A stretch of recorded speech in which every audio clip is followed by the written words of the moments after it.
नमामि सद्गुरुं शान्तं सच्चिदानन्द विग्रहं पूर्ण ब्रह्म परानन्दं ईशमानन्दिवल्लभम्।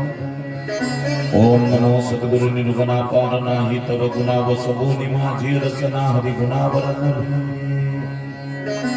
जयांची केल्या होय सकळ विद्येच्या अधिकरण तीच वंदू श्री चरण श्री गुरूंचे ते नमस्कार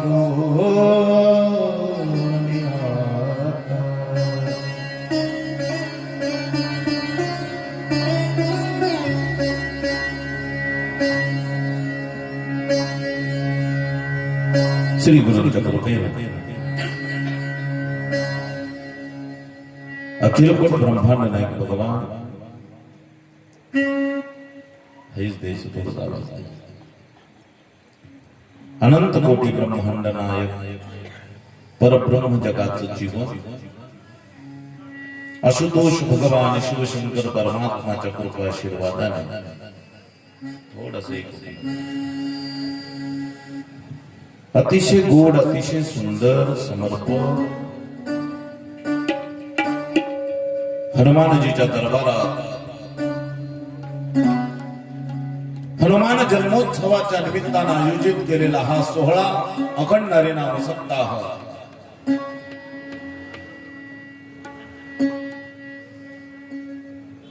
गुरुवर्य गुरुस्थानी असणाऱ्या मातोश्री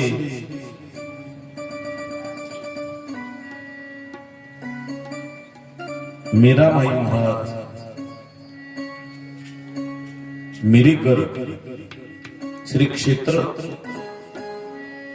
सध्या मुक्काम आळंदी माईंच्या कृपा आशीर्वादाने हा सोहळा संपूर्ण होतो आहे तुम्हा सर्व दर्शनाचा योग ब्रह्मीभूत महान साधू महान संत वैकुंठवासी रघुनाथ बाबा उमरीकर बाबांच्या कृपा आशीर्वादाने त्यांच्या चरणी साष्टांग प्रणाम गुरुनाम गुरु समर्थ सद्गुरु स्वामी महाराज समर्थ रामानंद स्वामी महाराज आमचे समर्थ सद्गुरु माझे वडील विद्यागुरु वैकुंठवासी दिलीप महाराज गोंदीकर महाराजांच्या चरणी प्रणाम आमचे मार्गदर्शक श्री हरिभक्तपरायण राजेंद्रजी महाराज वाघमारे त्यांच्या चरणी प्रणाम आणि तुम्हा सर्व दर्शनाचा योग आज जुळून आला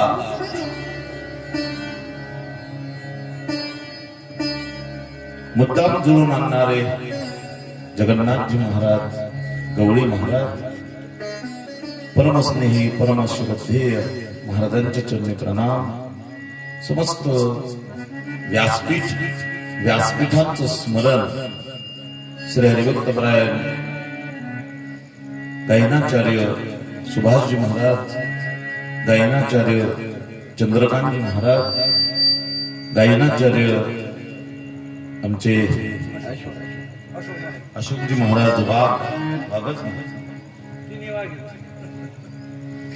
श्री हरिभक्तपरायण भागचंद महाराज वाघ एवढे वाघ असल्यावर घाबरायचं पाहिजे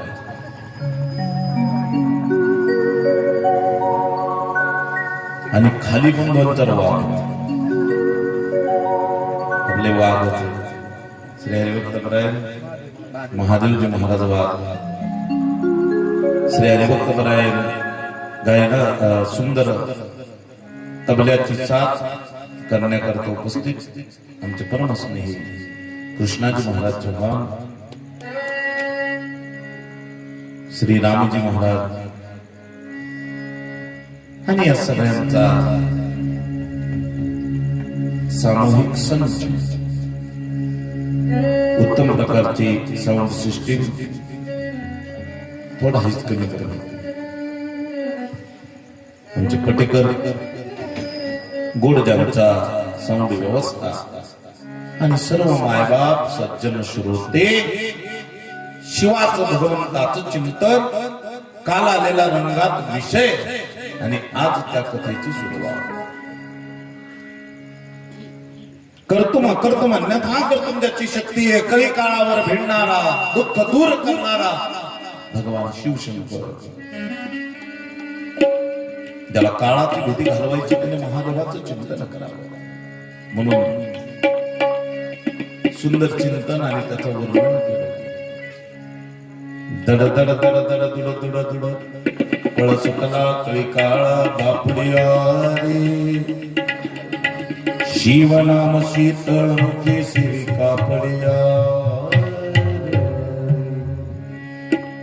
शिवाचं नाव मुखात ठेवून जीवन जगल्यानंतर सगळ्या पापाची दुःखाची निवृत्ती होते, काळाची भीती संपून जाते.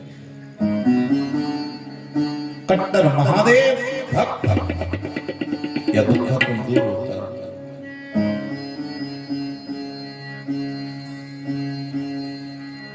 काळ गुलाम होतो, त्याची भीती जाते. म्हणजे मरण येत नाही,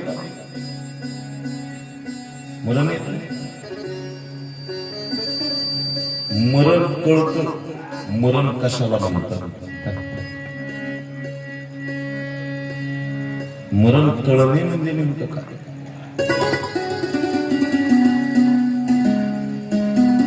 या अगरबत्तीचं धूर जातं.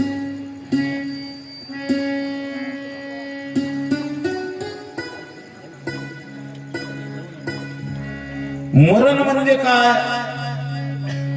शास्त्रामध्ये मरणाला काय म्हटलं. मरण मरण म्हणजे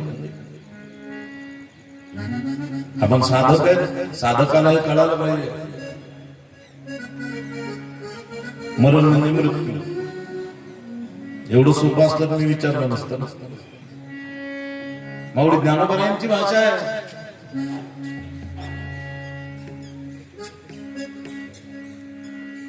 जैसे जीर्ण वस्त्र चांदीचे, मग नूतन ते वेडीचे,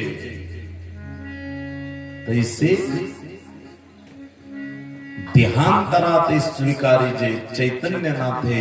शास्त्रामध्ये त्याला फक्त देह अंतर असं म्हटलंय. त्याचं नाव देहांतर, त्याचं नाव मरण. या देहातून दुसऱ्या देहात प्रवेश करणे याला देहांतर म्हणतात. एका देशातून दुसऱ्या देशात प्रवेश करणे त्याचं नाव देशांतर. जैसी नाटकातील राव राणी. एखाद्या नाटकामध्ये एखाद्या पुरुषानं स्त्री वेश घेतला, नाटक केलं म्हणजे तो स्त्रीच झाला असा अर्थ. तसं देशांतर, देशांतर, तसं देहांतर. मला मरण नाहीच आहे. मरण माझे मरून गेले, मज गेले अमर. या तत्वाला पोहोचायचंय. त्याचं नाव आहे शिवाची सेवा. बाकी संसारात शिव देणारे ते तर नवल नाही. प्रापंचिक सुखा करता नाही, परमार्थिक सुखा करता भगवान शिवाची आराधना करणं म्हणजे शिवपुराण ऐकणं. लक्षात ठेवा,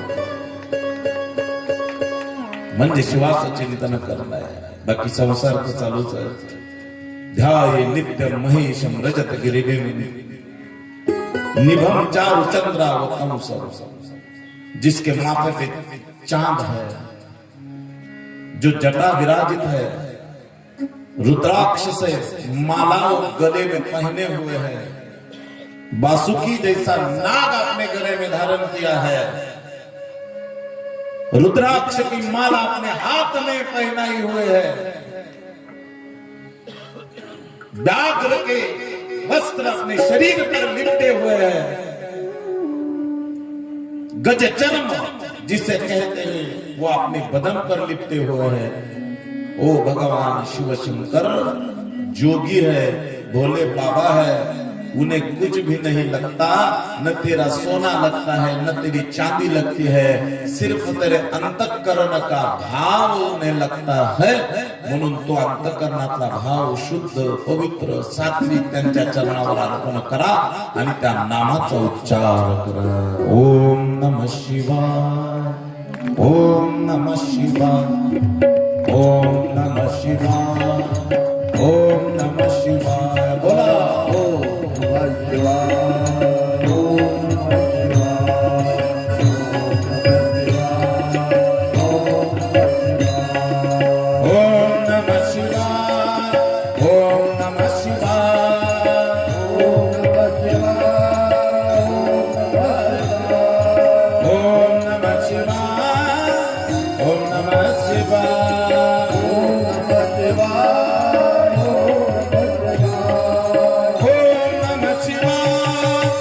ओम नमः शिवाय ओम नमः शिवाय ओम नमः शिवाय ओम नमः शिवाय ओम नमः शिवाय ओम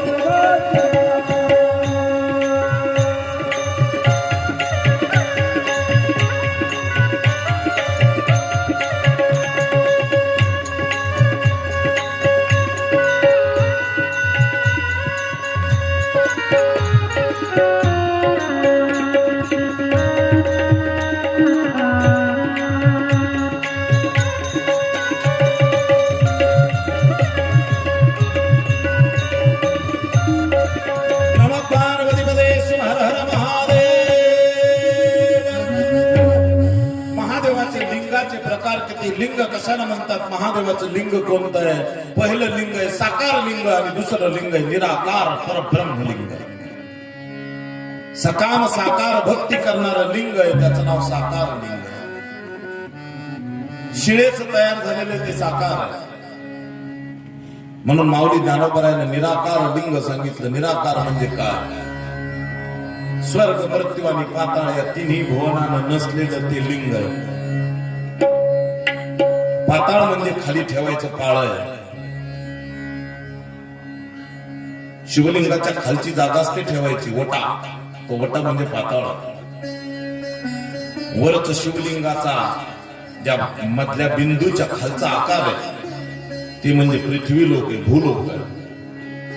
आणि वरच जे बिंदू आहे तो बिंदू म्हणजे स्वर्ग लोक आहे. स्वर्ग मृत्यू पाताळ या तिन्ही तत्वाचं मिळून तयार होतं, त्याला निराकार परब्रह्मलिंग म्हणतात.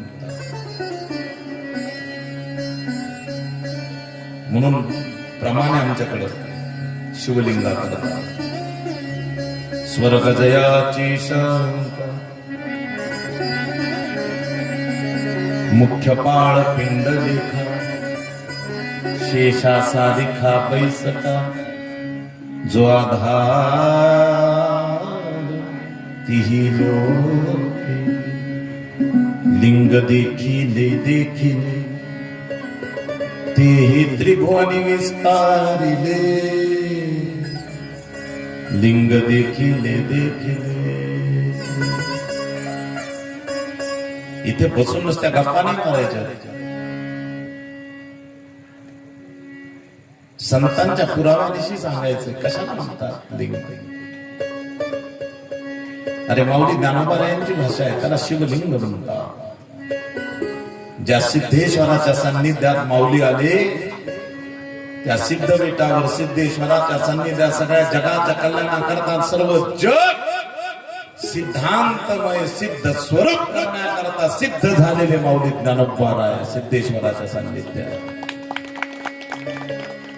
म्हणून सिद्ध इच्छा पूर्ण करावा सिद्धेश्वर सिद्धनाम हे त्याचं स्वरूप.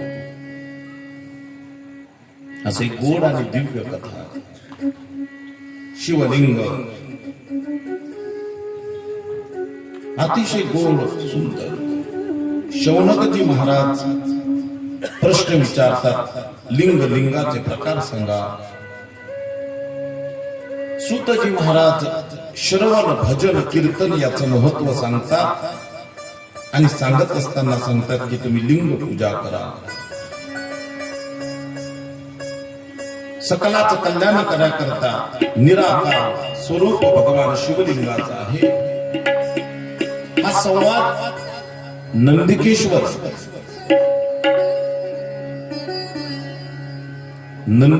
आणि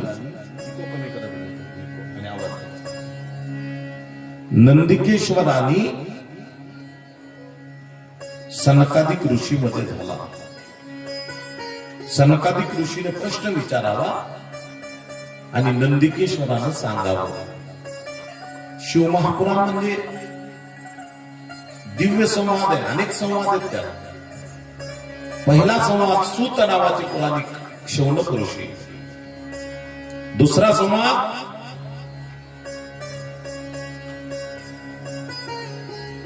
नंदिकेश्वर महादेव. महादेवाचं स्वरूप म्हणजे नंदी आणि ते नंदिकेश्वर सांगतात. कोणाला? दुसरा संवाद नंदिकेश्वर सांगतात सनकादिक ऋषींना, आणि तिसरा संवाद आहे या शिवाचं महत्व सांगणारा ते ब्रह्मदेवजी सांगतात नारदजींना. ब्रह्म नारद असे वेगवेगळे संवाद त्यात निर्माण झालेले आहेत. गोपनीय त्याचं स्वरूप. नंदिकेश्वर उवाच अनुत्तरम् इमं प्रश्न रहस्यं ब्रह्मलक्षणम्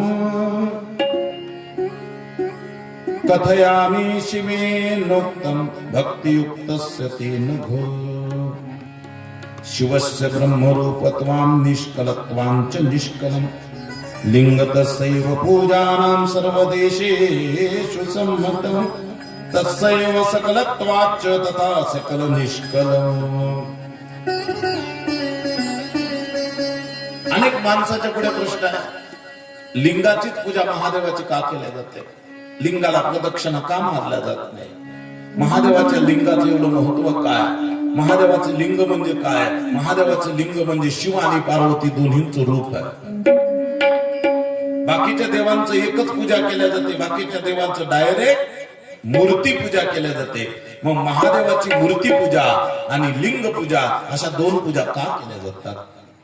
महादेवाची मूर्ती पूजा करतात, जो सकाम भाव आहे त्याला पूर्ण करण्याकरता मूर्ती पूजा आहे. पण निष्काम निष्कलंक जीवन जगायचं असेल आणि आपल्या जन्ममरणाचा फेरा चुकवायचा असेल तर निराकार परब्रह्म लिंग पूजा आणि त्याच्या पूजनाचं महत्व सांगितलं. म्हणून दोन प्रकार. ते लिंग प्रगट कसं झालं? स्तंभ रूपानं पहिलं लिंग आहे. आणि ते प्रगट होण्याचं कारण म्हणजे काय तर एक महान चरित्र सांगितलं जातं. माणसाला अहंकार आडवा येतो, मोठमोठाल्याला आडवा येतो, तो तुमचा आमचं काय. मी बोलून गेलो तुम्हाला, कालच आपला विषय झाला.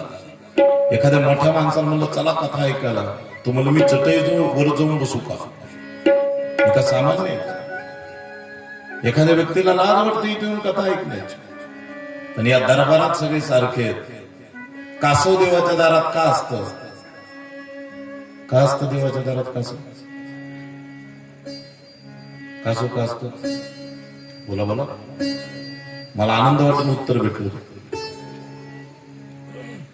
पण का कासव का असतं? कोणाला घाबरायची गरज नाही, पटकन सांगायचं. काय? लीनता. बरोबर. कासवामध्ये सगळ्यात मोठा गुण आहे. कोणता गुण आहे?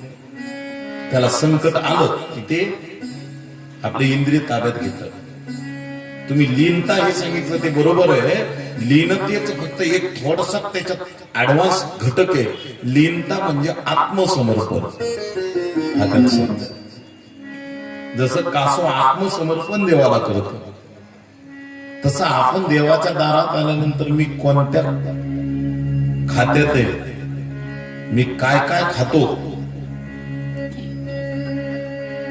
आणि किती खातो, मी किती मोठा आहे किती लहान आहे, कसा आहे, माझा अधिकार काय, मला किती मान मर्यादा आहे, मला किती मोठेपणा देतात, माझी किती कीर्ती करतात, या सगळ्या गोष्टी ज्या दारात गौण आहे ते दार म्हणजे भगवंताचं आहे. ते सांगण्याकरता कासव आहे, लक्षात ठेवा. त्यामुळे कासव हे कासवाचं तत्व आहे. आणखी एक कासवाचा दुसरा गुण आहे म्हणून कासव देवाच्या दारात आहे. तुम्हा आम्हा वारकऱ्याला तो गुण फार महत्वाचा आहे. कासवामध्ये सगळ्यात मोठा गुण आहे. कोणता गुण आहे? तुमच्या मिरीमध्ये कधी कासवाच्या तुपानं कधी देवाला लावलाय का? कासवाच्या तुपानं काय? कासवाला काय? कासवाच्या मादीला स्तनच नसतात. मग तिच्या लेकराचं पोट भरतं कसं? ज्यावेळेस कारुण्य नजरेनं ती कासवीची मादी आपल्या लेकराकडे पाहते आणि दोघांची नजरानजर होते त्यावेळेस तिचं पोट भरतं.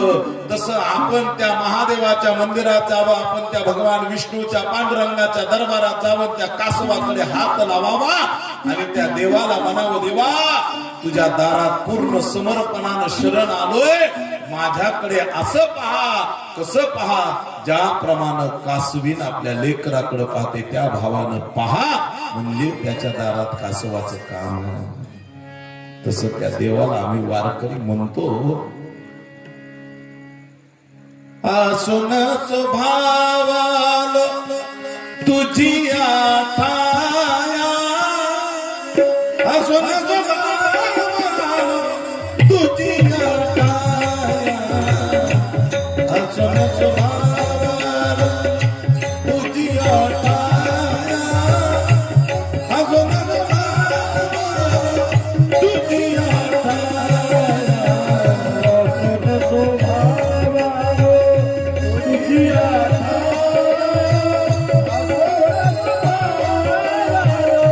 तुझी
नमः पार्वती पते हर हर महादेव. मी मोठा, मी मोठा, मी मोठा, मी मोठा, मी श्रेष्ठ, या दोन्ही गोष्टीमुळे भांडण लागलं. कोणाचं?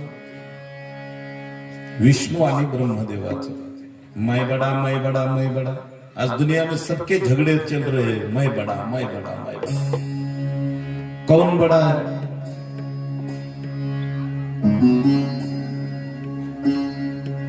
कोण मोठा आहे? जगात मी मोठा, मी मोठा, मी मोठा, याच्याकडचं भांडण चालू आहे. ब्रह्मदेवाचं आणि विष्णूचं भांडण लागलं. मी मोठा आहे, मी मोठा आहे. कोण मोठा आहे, ब्रह्मदेव का विष्णू? कोण मोठा आहे? बोला.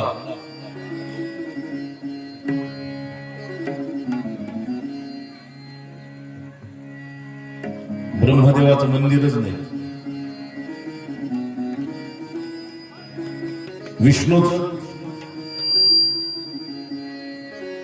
विष्णूचं मंदिर कुठे आहे, कुठे नाही.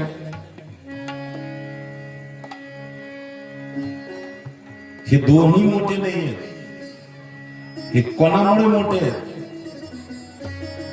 एक बार इस धरणी को ऐसा लगा, मैं बड़ी, मैं बड़ी, मैं बड़ी. इस धरणी को ऐसा लगा, मैं बड़ी, मैं बड़ी. शेष भगवान आए और बोलने लगे, तू काय की बड़ी, तो मेरे माथे पे खड़ी है. शेष भगवान बोले, मैं बड़ा, मैं बड़ा. शेष भगवान काय का बड़ा, वो तो महादेव जी के गले में पड़ा. महादेव जी बोलने लगे मैं बड़ा है। महादेव जी तो बड़े ही है, एक भाव से वो सबसे बड़े हैं, लेकिन मेरा भाव बताने का है। महादेव बोलने लगे मैं बड़े मैं बड़े मैं बड़े। कैलाश एक दिन बोला आप काय के बड़े, आप तो मेरे सिर पे खड़े। कैलाश बोला मैं बड़ा मैं बड़ा मैं बड़ा।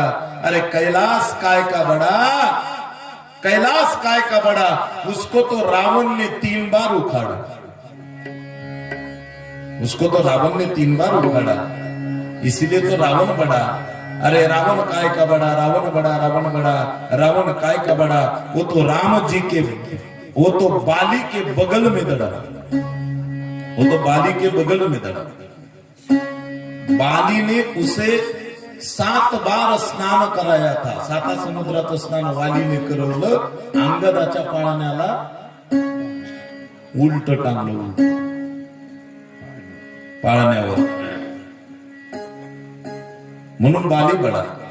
बाली बोला मैं बड़ा मैं बड़ा। अरे बाली काय का बड़ा, वो तो राम जी के बाण से उखाड़ा। राम बड़ा राम बड़ा। अरे राम काय का बड़ा, वो तो सीता सहित हनुमान जी के हृदय में दड़ा, इसीलिए भक्त बड़ा। कोण मोठं आहे? म्हणून ब्रह्मदेवाचं मंदिर नाही, विष्णू भगवंताचं मंदिर एखाद्या गावात आहे किंवा नाही, पण मारुती रायाचं मंदिर नाही असं क्वचितच गाव सापडतं, म्हणून तो सगळ्यात मोठा आहे। बजरंग बली भक्त शिरोमणी हनुमानजी, म्हणून भक्त बनावं, बाकीचं बनण्यापेक्षा भक्त बना। 5 प्रकारचे भक्त आहेत जगात।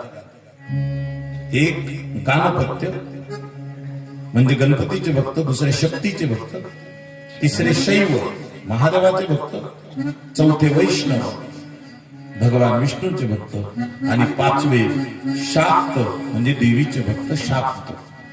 हे 5 प्रकारचे भक्त सांगितले। हे 5 प्रकारचे 5 ठिकाणी आहेत, म्हणून तरी मंडपात जागा पडतो। हे सगळे एकत्र आले तर गोंधळ होऊन जाईल। कवड्याची माळ घालावी का रुद्राक्षाची घालावी का तुळशीची घालावी,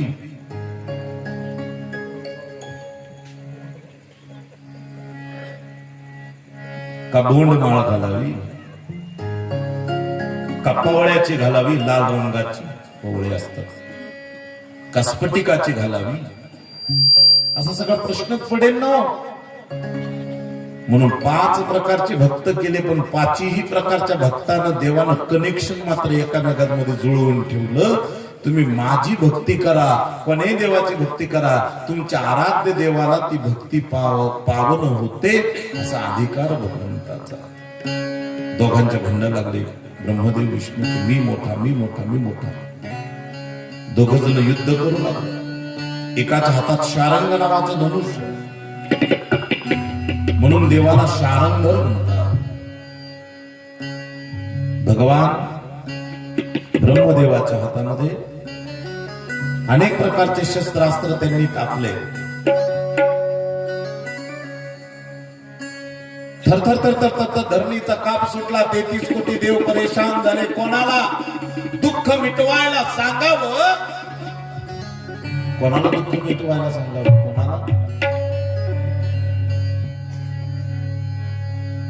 कोणाला मिटवायला सांगावं? महादेवाशिवाय,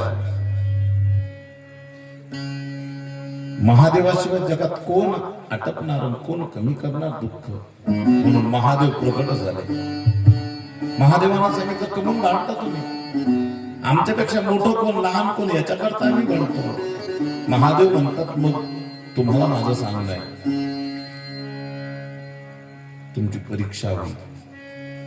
परीक्षा झाल्यानंतर कळेल कोण मोठं कोण लहान। परीक्षा द्यावीच लागते ना, अभ्यास केल्यावर परीक्षा द्यायला घाबरत जाऊ। यावर्षी थोडस आमच्याकडे सेंटर थोडेसे जास्त टाईट झाले 10वी 12वीचे। बऱ्याच मुलांना लगे दुखणं आलं, थंडी तापाला, कारण वर्षभर मोबाईल शिवाय दुसरं काहीच केलं नाही। कसं होईल? अचानक सगळं वातावरण टाईट झालं. अरे अभ्यास केल्यावर परीक्षा देण्याकरता फिकीर कसली? या दोघांची परीक्षा भगवान शिवशंकरानं साबित केली म्हणून पहिलं लिंग तयार झालं. त्याला स्तंभ लिंग म्हणतात, त्याला ज्वाला म्हणतात. आणि ती ज्वाला, तो स्तंभ अग्निस्तंभ प्रगट झाला. महादेवाच्या त्या अग्निस्तंभातून आकाशवाणी झाली, हे ब्रह्मा, हे विष्णू, हा स्तंभ खालच्या बाजूला एका जणानं त्याचा शेवट पाहायचा आहे, वरच्या बाजूने एक टोक एकानं पाहायचंय. जो कोणी सगळ्यात आधी ते शोधून येईल श्रेष्ठ तो असेल आणि कनिष्ठ दुसरा असेल. ठीक आहे. ब्रह्मदेव वरच्या बाजूला गेले, महादेव खालच्या, भगवान विष्णू परमात्मा खालच्या बाजूला गेले पाताळात. दोघ जण पाहताय, विष्णू परमात्मा आतल वितल सुतल तलातल महातल रसातल पाताल 7 लोक ओलांडलेत. पातालाच्या खाली गेले तरी त्या स्तंभाचं बूड लक्षातच येईना, कुठून आहे. 7 लोक संपले, ब्रह्मांड संपलं. ब्रह्मांडाच्या खाली पाहायला लागले तर जाता येईना, हतबल झाले, चेहरा काळवटला. विष्णू परमात्मा शांत आहे. वरच्या टोकावर गेले, कोण? भगवान ब्रह्मदेव. त्यांना 7 लोक वरचे संपले. वरचे 7 लोक कोणते? भूलोक, भुवरलोक, महरलोक, जनोलोक, तपोलोक, सत्यलोक, स्वर्गलोक, हे 7 लोक वरचे. आपल्याला अजूनही प्रश्न आहे, या ब्रह्मांडाच्या वर काय आहे? हे तारे कसे चमकतात? हे तारे कौंस आहे? हे सगळं ब्रह्मांड आहे. पतंगासारखे 7 तारे चमकतात तारांगणात. 7 तारे म्हणजे कोणते? त्याला काय म्हणतात? 7 पतंगासारखे चमकतात, 4 बाजूला, आणि खालचे 3 शब्दासारखे. लहानपणापासून पाहत आलो आपण, त्याला काय म्हणतात? काय? कोणी पाहिलं, कोणी ध्यान दिलं? त्याला खटलं म्हणतात. खटलं, खटलं म्हणतात साध्या भाषेत खटलं, आणि थोड्या शास्त्रीय भाषेत आमच्या महादेव महाराजांनी सांगितलं. काय नाव त्यांचं? सप्तऋषी. भारतवाद आधी करून सप्त ऋषींचं ते ठाणक म्हणून ते खटलं. ध्रुव तारा पृथ्वी फिरल्यामुळे कधी कधी दक्षिणेला दिसतो आणि कधी कधी उत्तरेला दिसतो, म्हणून दक्षिण ध्रुव आणि उत्तर ध्रुव अशी रचना आहे. पृथ्वीपासून 2500 कोटी योजन उंच सूर्यनारायण, त्याच्यावर 2 लक्ष योजने उंच चंद्र, त्याच्यावर मंगळ, त्याच्यावर बुध, त्याच्यावर गुरु, त्याच्यावर शुक्र, त्याच्यावर शनी, त्याच्या दोन्ही बाजूला राहू केतू, त्याच्यानंतर सप्त ऋषी आणि छोट्याला तारे. हे सगळे सगळे सगळे तारा मंडल सगळीकडे फिरले. ब्रह्मदेवाला टोकच नाही सापडलं. मग ब्रह्मदेवाने युक्ती केली, ज्याला आपण केतकीचं फुल म्हणतो. त्या केतकीच्या फुलाचं टोक असं तोडल्या गेलं, ते देठ सांगितलं आणि सांगितलं, माझ्याकडून साक्ष द्यायची, मी तुला सगळ्यात मोठा मान सन्मान देईल. मी हे टोक वरच शोधून आणलं. कोणाचं? या स्तंभाचं. खाली आणल्या गेल्या, साक्ष द्यायला लावलं. केतकी पुष्पानं साक्ष दिली. असं म्हणतात ब्रह्मदेवानं कोणाची साक्ष मानेल का न मानेल, पण गायीची साक्ष मानतील म्हणून गायीला सुद्धा सांगितलं, माझ्याकडून साक्ष द्यायचं. गो मातेनं ब्रह्मदेवाकडून साक्ष दिली, हो हे आणलंय. गायीनं साक्ष दिली.